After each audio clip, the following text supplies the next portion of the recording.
Hi, I'm Mrs. Brown and welcome to In Class with Mrs. Brown. Today we're going to be talking all about nouns. Now, this is a three-part video series, and if you have not already watched my definition video, make sure you watch that. Today we're going to talk about the jobs that nouns can perform in a sentence.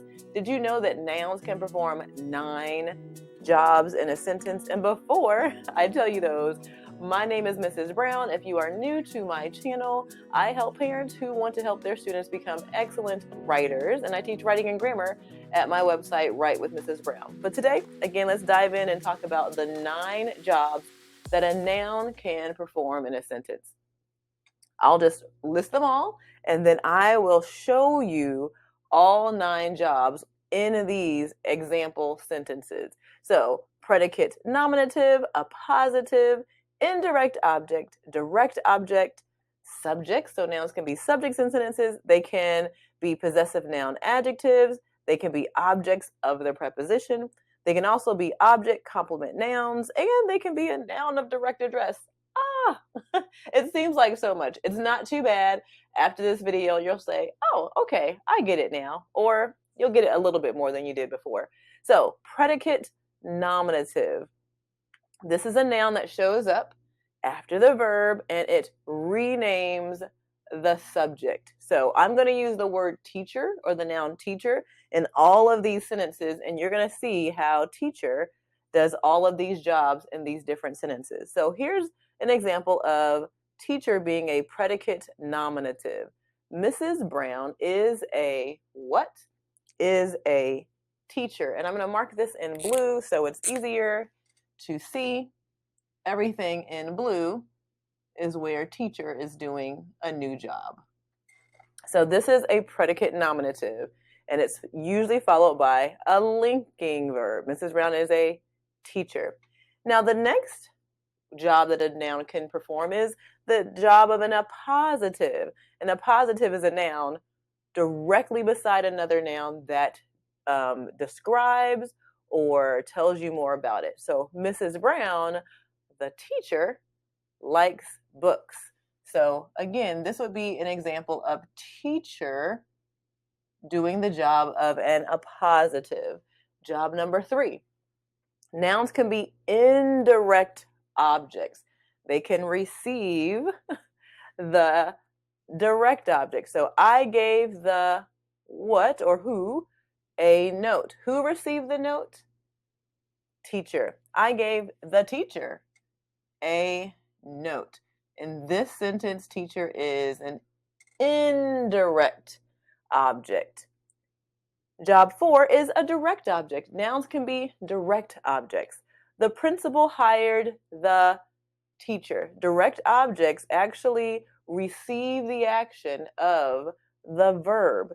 So the principal hired who or what? The teacher.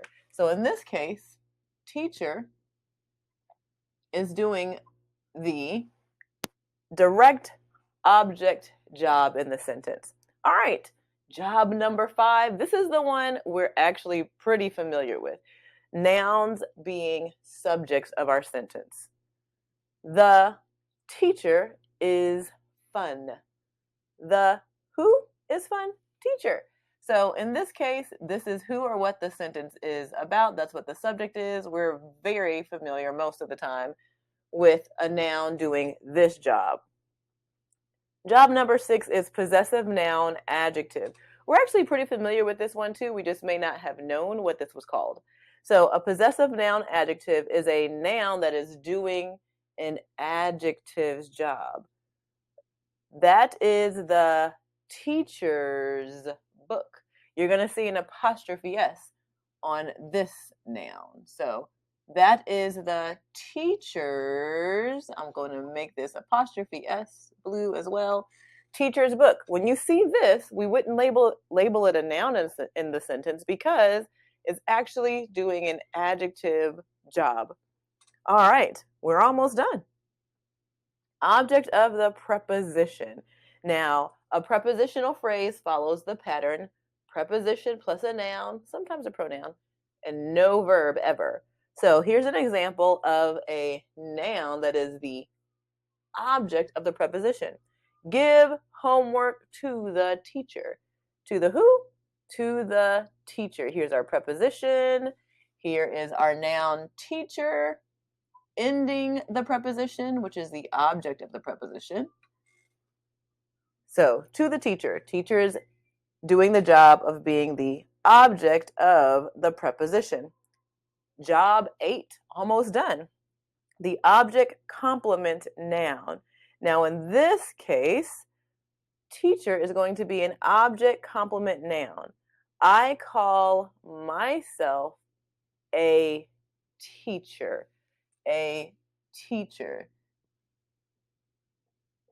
And then the last job that a noun performs in a sentence is the noun of direct address. It is actually who is being addressed. Teacher, please assign homework. Now, this is not a subject. The subject is an implied you in this sentence because it's a command, and all commands, or all imperative sentences is what they're called, have an implied you as a subject. So, teacher, please assign homework. In this case, teacher is who is being addressed. So we call teacher in this sentence would be a noun of direct address. So now you know the 9 jobs that a noun can do in a sentence. Let's go over them one more time. And if you just remember paid, spoon, that's the beginning of each of these words. So let's go. Predicate nominative, appositive, indirect object, direct object, subject, possessive noun adjective, object of the preposition, object, complement noun, and noun of direct address. That's it for the day. In under 8 minutes, you now know all 9 jobs that a noun can perform in a sentence, and this is critical for writers and young students because a lot of times if the noun is not a subject, they might get confused about what a noun is doing. But now they know, and now you can tell them the 9 jobs that nouns can do. All right, if you don't mind, I'd love for you to leave me a comment below. Be sure to subscribe and like this video. And as always, happy writing. That's it for In Class with Mrs. Brown today.